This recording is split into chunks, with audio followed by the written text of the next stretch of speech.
And I think it was quite interesting in the sense that I got involved very quickly, and I sort of left very quickly. I mentally was in and out in terms of making that decision. But the actual process of sort of disengaging from the group, I'd say, took about 6 to 9 months because of the sort of level of buy-in you have to these groups. I was emotionally sort of stuck in with this group. All my friends were in this group.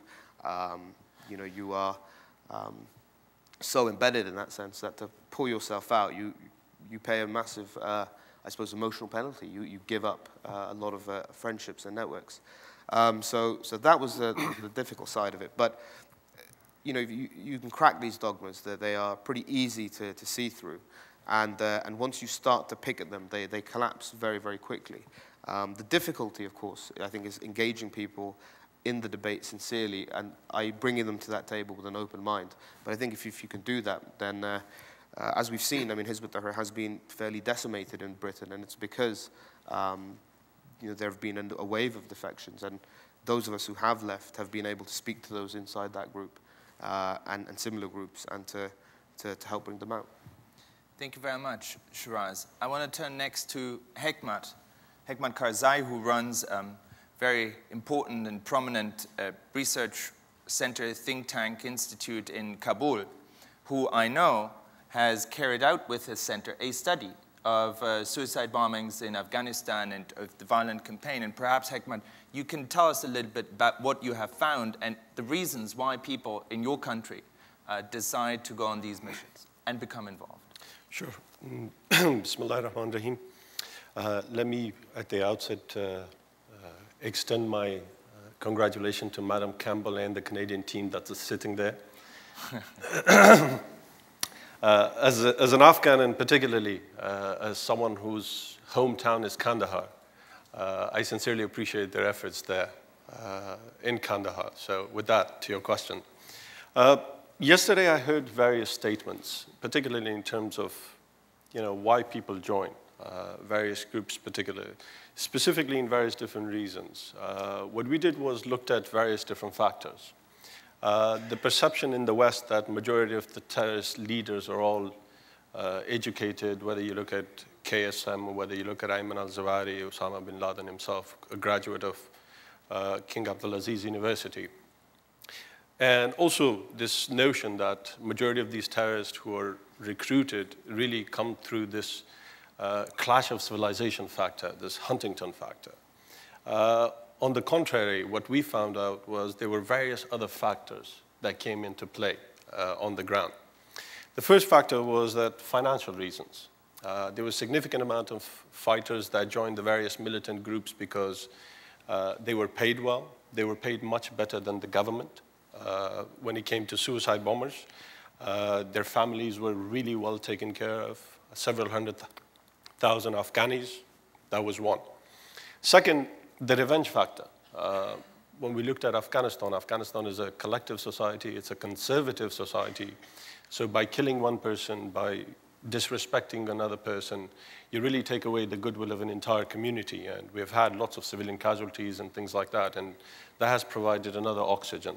The third component was this lack of governance. By governance, I do not mean, you know, the most basic of delivery. It's by isolation of various different groups, isolation of various different personalities, and status quo towards a particular individual. The fourth factor was this madrasa factor. Various of the bombers and various of the insurgents that we looked at, that we interviewed, many of them really were brainwashed to the extent they would make statements that absolutely had no coherence or logic to that extent. One individual just constantly kept saying that, look, there's a significant amount of proselytizing. Afghanistan is becoming a Christian state, so it is the personal obligation for all of us to conduct this personal jihad.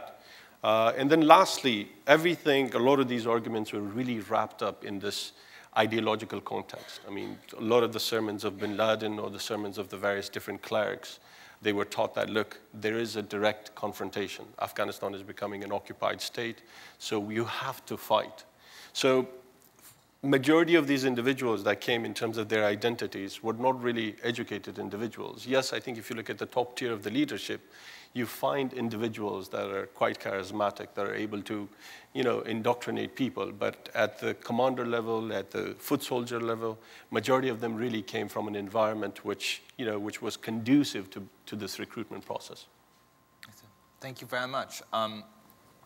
The far end of the panel is Michael Semple, who is currently with the Carr Center at the Kennedy School of Government at Harvard, and who has also spent a lot of time in Afghanistan talking to insurgents and a number of other people. What are your experiences? Do your first-hand experiences tally with some of the findings of Hekmat?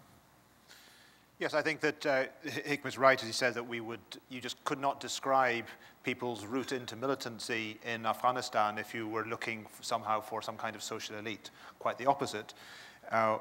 Most of the people that I've encountered in Afghanistan who have been or are involved in Afghanistan, in militancy, they go into militancy as it's their social niche. It's a route for people who are essentially socially marginalized to find simultaneously a livelihood, a source of social status, and a role in defending group interests that they would not otherwise have as they stayed at the bottom of the heap. There's also a kind of peer pressure. Quite often the decision to move into militancy is not an individual decision. It's something which is essentially it's a group of peers, a group of friends, and by going in together, they become part of a peer network which looks after itself over the years.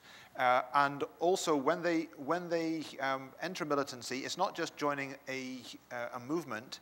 It involves the decision to attach themselves to a particular leader or a commander inside that movement, who has a set of obligations to them. Essentially, will look after them, and in a way that can go on for years and years. You look at people who say now in 2010 are fighters. They are known as the comrades of the commander that they initially joined back in 1994. And his obligations to them are to keep them out of trouble, spring them from jail, get the money, and look after them.